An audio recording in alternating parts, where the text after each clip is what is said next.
Halo, saya Gary Purwatmaja dan hari ini kita akan ngobrol dengan sahabat saya Tita yang ada di Kota Malang. Tita juga adalah seorang putri dari penyandang Alzheimer atau demensia. Dan hari ini kita akan dengar bagaimana pengalaman Tita menjadi caregiver untuk sang ayah. Tita, apa kabar?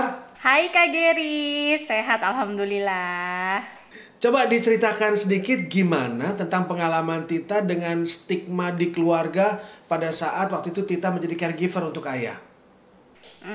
Ayahku kan kena demensia, terdiagnosa demensia dari tahun 2013 ya Kak Geri. Itu kan masih ada untuk kita akhirnya keluarga menerima ayah Alzheimer itu kan butuh waktu 2 tahun gitu, butuh waktu 2 tahun. Bahkan sudah didiagnosa sama dokter yang tepat, kita tuh kayak ngerasa apa sih Alzheimer gitu kan.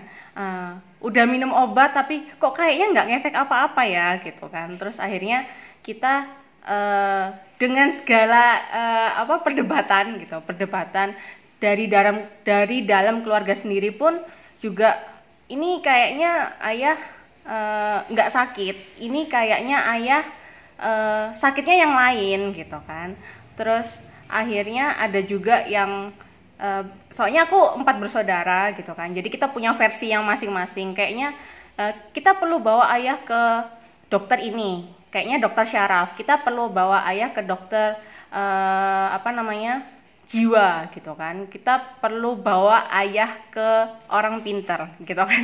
Orang pinter tuh apa sih, kayaknya kan kita kayak aku sendiri bayangin masa sih ayahku ada apa-apa gitu kan. Gitu kan, ada apa-apa itu karena hubungannya sama orang pinter ya Kak Geri gitu kan. Masa ayah diguna-guna itu karena apa gitu loh. Karena ayahku juga bukan orang yang misalnya dengan jabatan tinggi atau apa gitu kan gitu.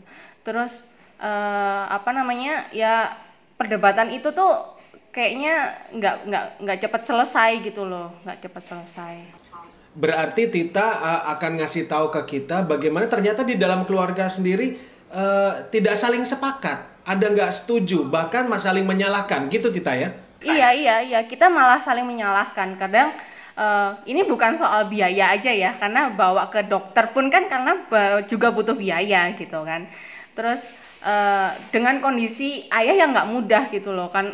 Kalau misalnya orang bawa ke dokter, orangnya sakit sakit perut gitu mungkin masih bisa ditahan, tapi kan ayah kan kondisi fisiknya pas itu masih sehat, cuman udah mulai marahnya meledak-ledak. Terus dia kalau misalnya diajak keluar ada penolakan gitu kan, bahkan sampai pokoknya ayah marah-marahnya tuh lagi besar banget lah gitu. Jadi kita bawa ayah aja sampai berantem dulu, sedangkan kita sendiri di dalam keluarga anak 4 ditambah mama 1 itu kan untuk memutuskan yang mana keputusan yang tepat itu susah banget gitu.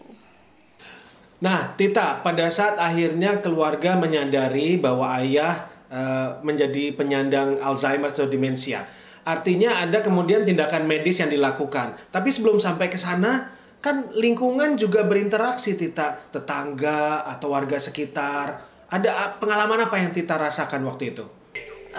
Karena pas itu ya, jadi ayahku kan demensia Alzheimer-nya ini yang tipikal marah-marah gitu ya Kak Geri ya, marah-marah, teriak-teriaknya tuh yang tanpa sebab gitu loh. Jadi yang masih awal-awal tahun 2013 itu masih berupa kata gitu kan, masih berupa kata gitu, masih misalnya Tita gitu kan, apa marah apa gitu kan.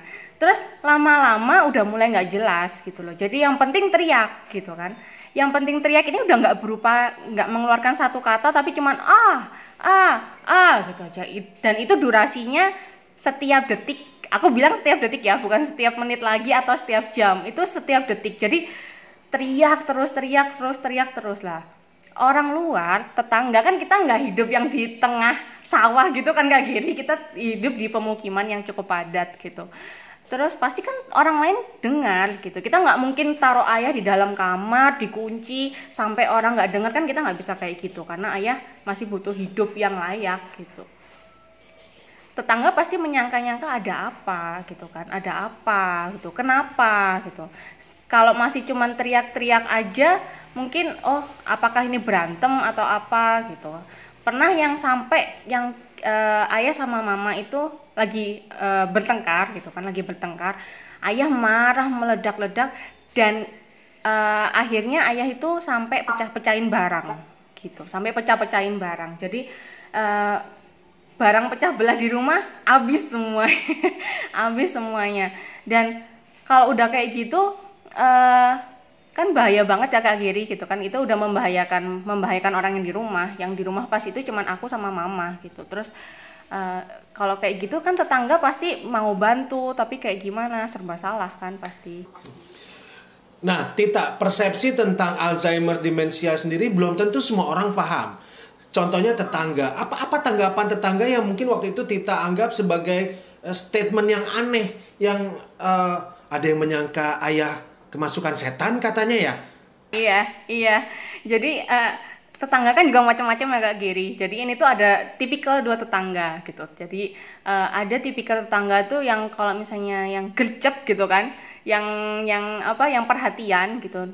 Itu ada yang langsung bawain ustadz gitu kan. Ini siapa tahu, ini kamu coba, siapa tahu bapakmu butuh diruqyah gitu. Siapa tahu bapakmu kemasukan jin gitu kan.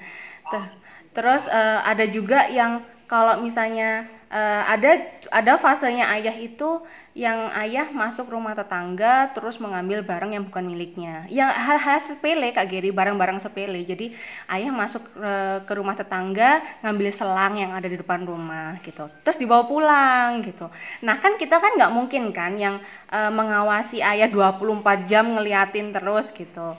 Terus kita nggak tahu gitu lah. Tetangga ini pada diem-diem aja gitu, jadi nggak ngomong ke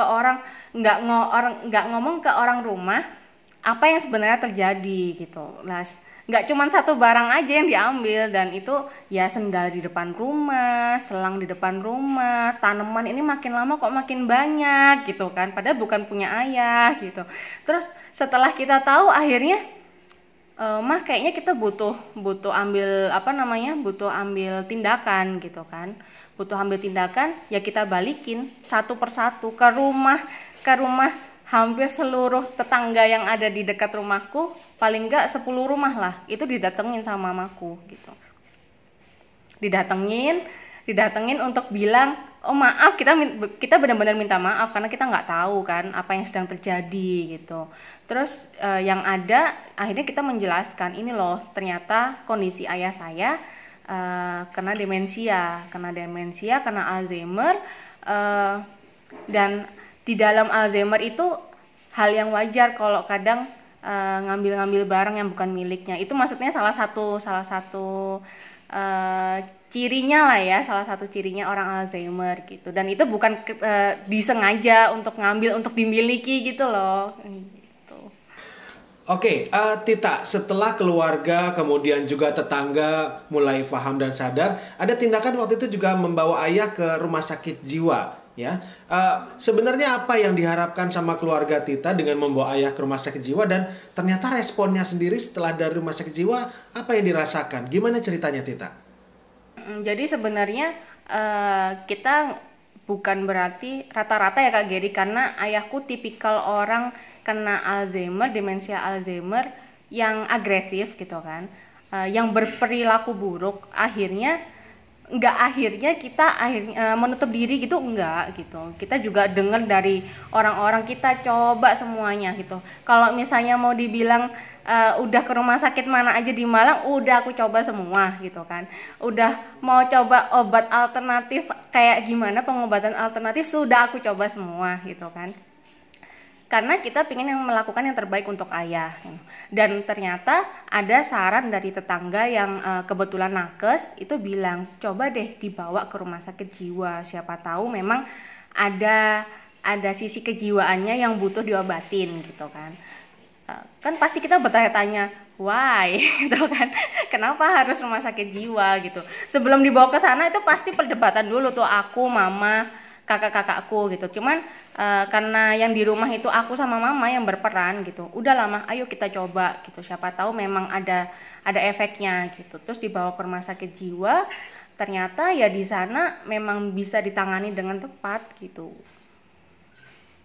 kayak gitu. Terus bisa ditangani dengan tepat, nggak cuman bukan karena kejiwaannya aja, karena di rumah sakit jiwa itu ternyata ada bagian yang khusus untuk menangani demensia Alzheimer gitu, dan itu lebih enaknya lagi khusus untuk geriatri, khusus untuk lansia gitu loh. Jadi nggak disatukan, kan pasti kita mindsetnya gimana sih Kak Geri, ke rumah sakit jiwa pasti kumpul sama orang-orang yang diambilin di jalanan, yang nggak pakai baju, terus oh pengobatannya rumah sakit jiwa itu gimana sih gitu kan, oh pasti apakah disetrum ataukah gimana gitu kan kita kan pasti kebayangnya kayak gitu kan, demensia sakit jiwa itu, padahal enggak gitu, di sana khusus untuk demensia lah.